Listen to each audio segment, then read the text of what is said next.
Muy bien, estamos con Daniel Jofra, el secretario general de los trabajadores de la Federación de Aceiteros y demás.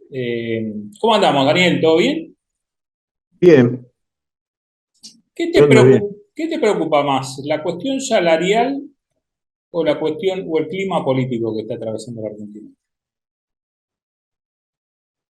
Mirá, yo creo que la cuestión salarial es muy preocupante. El hecho de que tengamos el 42% de pobres, la verdad que es una situación muy difícil. Cuando en el 2015 Cristina dejó un 25% de pobres. Entonces pasaron dos gobiernos y cada vez la clase trabajadora está peor. Y el Ujú, clima político, la verdad que es lamentable, ¿no? Es preocupante a futuro, ¿no? Porque uno no avisora una organización política que uno pueda pensar de que van a gobernar para la ciudadanía. Si todas las cosas que están haciendo son a favor de los que más tienen. ujú. Eso es lo que mi criterio, No, está bien, para eso te consultamos. y no tener la responsabilidad de gobernar un país. Yo represento a trabajadores y a trabajadoras.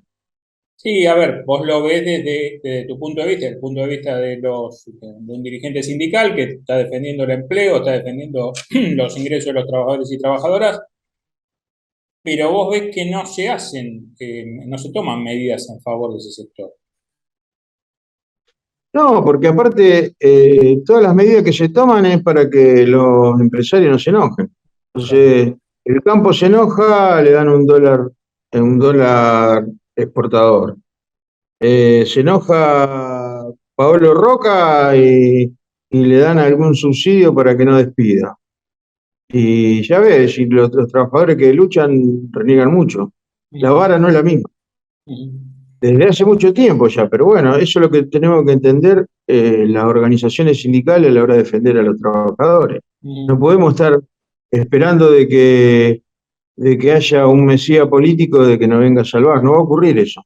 No va a ujú, ocurrir porque hay determinados sectores, como Cambiemos, que están muy identificados con la clase más poderosa y desprecian abiertamente a la clase trabajadora. Pero hay otros partidos políticos que tienen integrantes que no hacen absolutamente nada y siempre favorecen a los que le pagan la campaña y a los que lo posibilitan llegar a esos lugares, ¿no? ujú, Pero bueno, me parece que ese clic no lo tienen que hacer los políticos, no esperar nosotros que lo hagan, sino que la dirigencia lo tiene que hacer, tiene que ujú. madurar.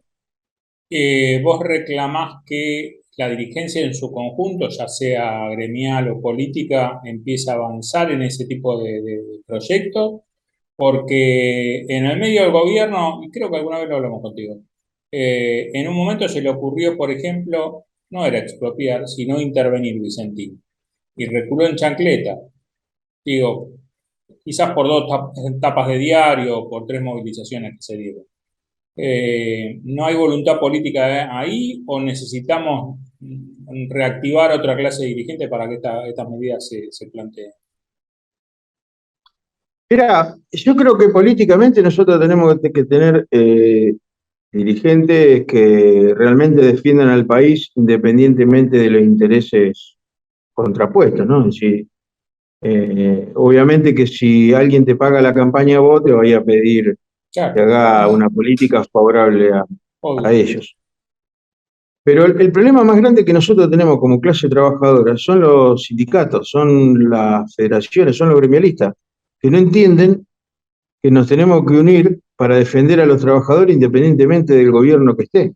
Ujú, Eh, y me refiero precisamente a la CGT a la cual pertenezco, ¿no? Sí, pero creo que las centrales pasan por una misma situación, pero la CGT tiene un poder, todavía lo sigue teniendo, un poder de movilización, un poder de aceptación, porque hay mucha necesidad, entonces los trabajadores aceptan lo que propone la CGT, que ujú, últimamente no está proponiendo nada, ni siquiera defender a su compañera de partido, ¿no? ujú. Donde la mayoría de los dirigentes sindicales milita. Y sin embargo, ni siquiera ese reflejo tienen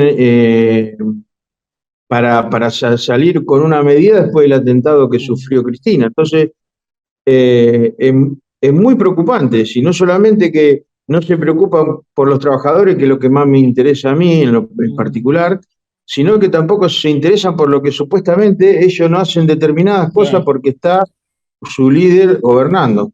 ¿Y por qué crees que la CGT no decide una medida de fuerza? ¿Qué análisis podés hacer en esto? Que después veremos si está bien o está mal, si era una medida de fuerza o no. Se quedó con un comunicado donde declaró un estado de alerta. ¿Por qué crees que ciertos dirigentes de la CGT no acompañan a la vicepresidenta en este caso? Mira, yo creo que el sindicalismo no solamente no acompaña en su estoy generalizando porque hay muchos ¿Está bien? gremios, hay Sí, obvio, obvio. 53.000 dirigentes sindicales y siempre estamos hablando de un grupo de gente. Dentro de la CGT hay un grupo mayoritario, porque hay otro grupo que realmente pelea en su sindicato, que no quiere dejar la zona de confort. Entonces, por las dudas no hagamos esto porque saben que viene el apriete, bueno, pero eso pasa en todos lados. Mirá, te Claro. digo algo sencillo para entender cómo es la política de la CGT. Es decir, cuando nosotros empezamos con la huelga en la fábrica, nosotros sabíamos que las empresas iban a reaccionar y no iban a contraatacar con cuestiones domésticas de dentro de los lugares de trabajo, como no tomar mate, como perseguir a los trabajadores a ver si estaban sentados, bueno, todas Claro. esas cosas que ocurren, que si uno se pone a pensar, decir, bueno, no, quiero seguir en la zona de confort, bueno, van a tener el resultado va a ser bajo salario.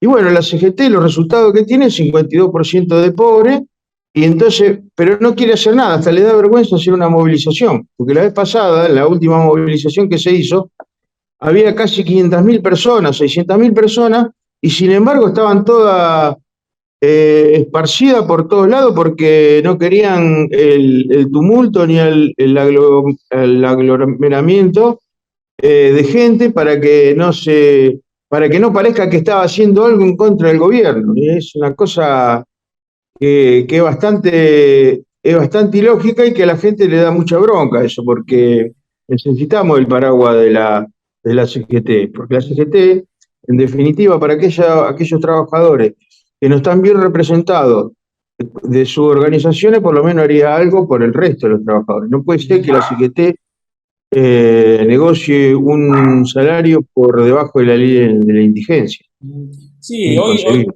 hoy vos hiciste referencia en dos oportunidades a ese 52% pobre, pero tenemos casi un 45%, 40%, ¿no? El porcentaje anda por ahí, de trabajadores y trabajadoras no registrados, que esto también es otro tema, porque están fuera de convenio, no pueden discutir salarios, vienen con una pérdida de, no sé, casi 40 puntos de sus ingresos.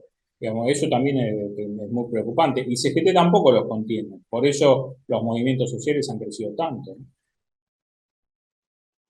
A ver, no los contiene porque si no tendrían la posibilidad de votar y son mucho más que los trabajadores registrados. Entonces, por eso te digo, o sea, tratan de abroquelarse en un sistema que los mantiene vivos adentro de un lugar cómodo. Entonces, no pelean contra los gobiernos de turno, porque ahora ya no es más una identificación política que es el peronismo con el gremialismo, sino que con Macri tampoco. Si hicieron un paro con todo el despelote que hizo Macri, hicieron uno o dos paros. Eh, y hacen cosas para no aceptar a otros compañeros que tienen mucha más necesidad, porque saben de que son muchísimos, como los desocupados, las clases sociales que tenemos en nuestro país, que tienen mucha necesidad y no lo aceptan porque saben de que no van a poder ir a decir, bueno, a ver, hacemos una nota, hacemos un paro o hacemos una movilización. Porque la necesidad es hoy, ayer. Es decir, no tienen la posibilidad que, por ejemplo, tiene el sector nuestro, que nosotros estamos en una situación económica distinta a la mayoría de nuestro país. Ujú. Hacemos la niñita sobre qué te dejó este ataque a la vicepresidenta. O sea, ¿qué fue lo que te generó a vos? ¿Por qué crees que se dan estas situaciones tan violentas? Y sobre todo con la que todos consideran la máxima referente, más allá de la discusión después electoral, digo, pero hoy la figura central siempre termina siendo Cristina.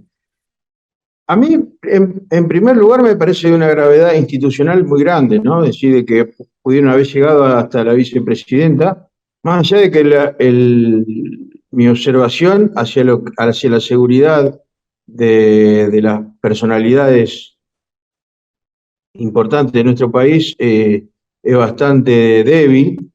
Si cualquiera puede tener una llegada sin ningún tipo de control.